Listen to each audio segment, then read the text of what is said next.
Welcome to the Software Process and Measurement Cast number 797.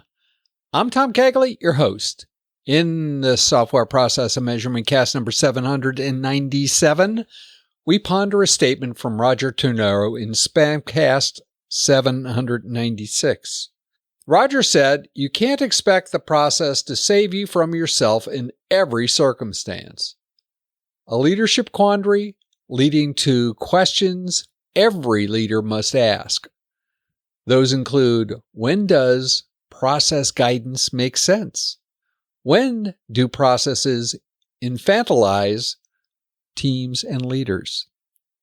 These are not the basis for an after-work philosophical discussion. Vast movements within the software industry have been spawned as cultures have seesawed between directive and laissez-faire poles. We'll also have a visit from Jeremy Berriault, brings the Evolutionary Agilst Column to the podcast.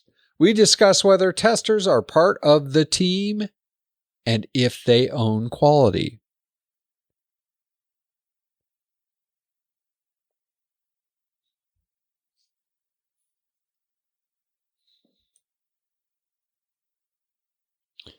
Can Processes Save Us? By Thomas M. Cagley Jr., Megan E. Cagley.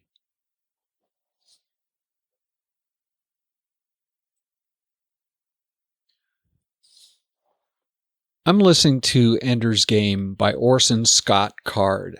I'm trying to read, reread, and listen to all of the Hugo Award-winning books this year. I've made quite a dent so far. In the book, Ender, a child, is trained to become humanity's last hope by stripping away all basic support structures and perhaps even his humanity. There are really no spoilers there. Couple this with a statement from Roger Turnau in SPaMCAST 796, and Roger stated, "You can't expect the process to save you from yourself in every circumstance." Combining those, we discover a leadership quandary. The questions every leader must ask are, when does process guidance make sense? When do processes infantilize teams and leaders? These are not the basis for an after-work philosophical discussion. Vast movements within the software industry have been spawned as cultures have swayed between directive and laissez-faire poles. As a point of reference, consider the swing between the process-heavy CMM, CMMI, and Agile eras. Supporters of each point of view honestly suggest they are saving us from ourselves. Both argue that their approach to processes will save us in every circumstance. Regardless of which pole you support, the arguments can be reinterpreted to support the cause. For example, reduced errors and improved consistency. Standardized processes can help to ensure that tasks are completed consistently and accurately. Alternatively, just doing tasks does not reduce errors and create false expectations. Improved delivery of value. Building in feedback loops stops the progression of errors of omission and commission. Customers are happier. The question is whether feedback loops should be controlled or occur as part of the cadence of work. Increased efficiency and productivity. Well-defined processes can help to streamline workflows and eliminate unnecessary steps, leading to increased efficiency and productivity. The alternate view is that well-defined processes build in overhead that never goes away. Reduce decision fatigue. By providing clear instructions and guidance, processes can help to reduce decision fatigue, allowing knowledge workers to focus their cognitive energy on more complex tasks. The other side of this argument is that structure does not allow the team to self-organize. The anti-process arguments can also be used differently based on your point of view. Stifled creativity and innovation. Overly rigid and prescriptive processes can stifle creativity and innovation, which are essential for success in many knowledge-based fields. Non-existent processes don't create the constraints to foster the need for innovation. Some structure is needed. The question is how much. Reduced autonomy and engagement. When workers feel that they are simply following predefined steps without any room for independent thought, they may become disengaged and less motivated. Alternately, without processes, workers often feel that they've been set adrift, which also shuts down engagement. Inability to adapt to changing situations. The world is constantly changing, and knowledge workers need to be able to adapt their work processes accordingly. Overly rigid processes can make it hard to respond effectively to new challenges and opportunities. However, Deming pointed out in the red bead experiment that adapting to every bit of variation is problematic. The arguments for and against expose the extremes at both ends of the spectrum as unworkable. Ultimately, the best approach is to balance between providing enough structure to ensure consistency and efficiency, while also allowing for sufficient flexibility to accommodate creativity, innovation, and adaptation. There is no single process that will be perfect in every situation. The specific design of a process should be tailored to the specific needs of the task at hand and the individual workers involved. Thoughts, comments, all welcome. Please feel free to reach out to us at spamcastinfo@gmail.com. We look forward to the conversation. Jeremy Berriault, welcome to the Software Process and Measurement Cast. It is always a pleasure to be here, Tom. Thank you. Jeremy, are testers responsible for quality? Or in other words, is testing an over-the-wall function? No, we need to kind of shift a bit of focus as we're looking at kind of self-organizing teams and getting everyone more involved all the way through from beginning to end. If you look at the way QA was done back 30 years ago, 20 years ago, it was the kind of like the red-headed stepchild. They're the ones that they're the last ones to get any of the code or information. They're the ones that kind of get the fingers pointed at when things are delayed. And now that everyone's shifting at a more flowing and kind of value-based and getting stuff out sooner and at better quality, there is that early involvement. So there has to be a change in how kind of QA leaders and QA analysts and testers kind of function within that team. It's a lot different than what it was before. Why do so many organizations have separate testing? Oh, and that's kind of remnants of the way things used to work. Like if we look at Agile environments and how the self-organization, how that's kind of worked and kind of become nomenclature and kind of like the norm for most organizations, that's only happened over the past really 15 years. But software development and testing and QA has been going on for, I don't even know when the first program where they actually brought in QA and testing, but it was well before that. I know it was before my time starting, and that was 30 years ago. So I think it's getting better, but it's a matter of just trying to get away from those norms and get away from those behaviors and thinking that, we'll test it at the end and then we'll consider it done and away we go. And just kind of give them that information at the end, and that's all they need. But a lot of, even if you look at some of the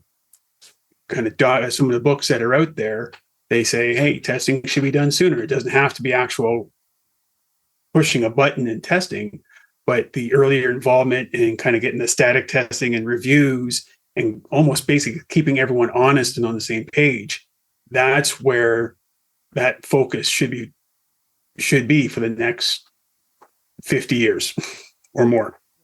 If we know this, why aren't we doing anything about it? And I think for me, my opinion for why they would keep falling short would be that subconsciously they're used to the way it is, and they're trying to kind of put that square peg in a round hole, while they're saying, yeah, we'll test sooner, we'll do this, we'll give everyone all the information they need so they can get the work done, we can improve the flow.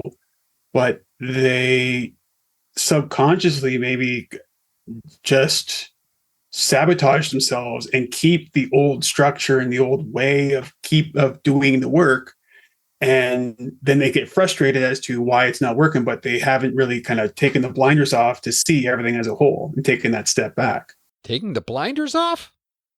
Take the blinders off and let them take a step back. I think. How do you move people or organizations forward? You kind of have to put the proof in the pudding almost. You have to kind of give them, most executives, sorry, let me refresh this. Most executives, they care about dollar signs.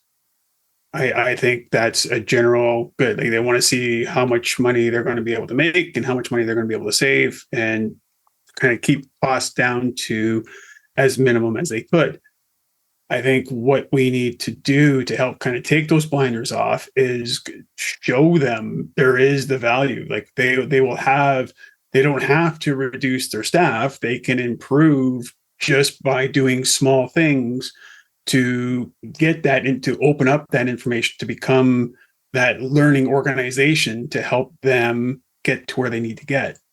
And removing those kind of the command and control, or remove kind of like the hierarchy to a point. I know everyone, it would be preferably if everything was flat, but that's not going to happen. But if you can kind of flatten it out a little bit and improve the communication across the span of all the teams and the organizations, then they'll start seeing that like there's enough information out there already showing, like, kind of proving that point.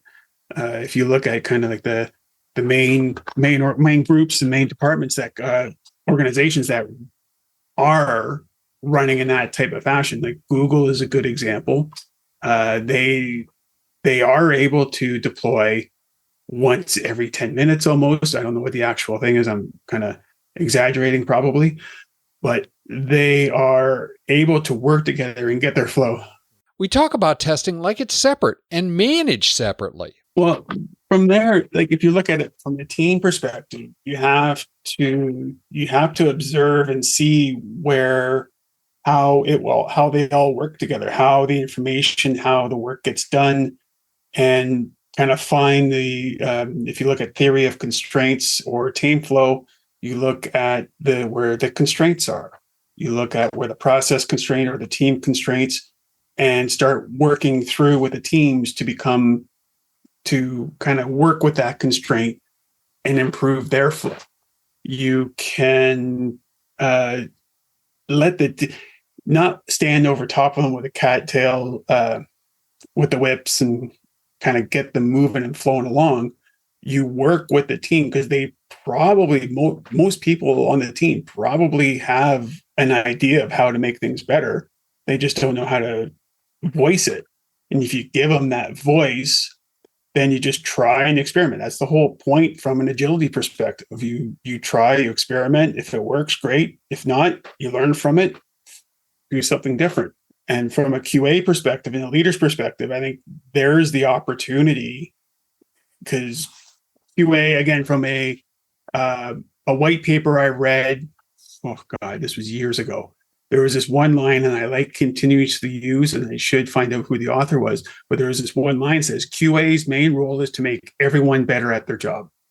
So I think QA leaders can now take this opportunity to help everyone get better at what they do, look at their flow, and see where they can make those changes. It sounds like you're suggesting that QA are servant leaders. Are you sure the perception isn't that QA is just a servant and then maybe testers on the side? The perception that QA is just strictly testing. And this goes back to, if you think back to the talk where we met 10 years ago, where the perception and knowledge between between development and other teams and QA, where if they don't have the knowledge of what QA can do, then their perception is going to be what they understand they do now, which is testing. And everyone lumps QA and testing all together without fully understanding what more additional value a true QA person and leader can do for an organization. So I think part of that that's going to help is expanding that knowledge of everyone so that we move away from the back of the lunchroom and we kind of sit at the table with everyone. How can people continue the conversation? They can reach me through through LinkedIn. They can do a search for Jeremy Berriault in Toronto. You'll find me there. And you can find me on my website at berriaultassociates.com. Jeremy, as always, thank you, sir. Not a problem. I enjoy it.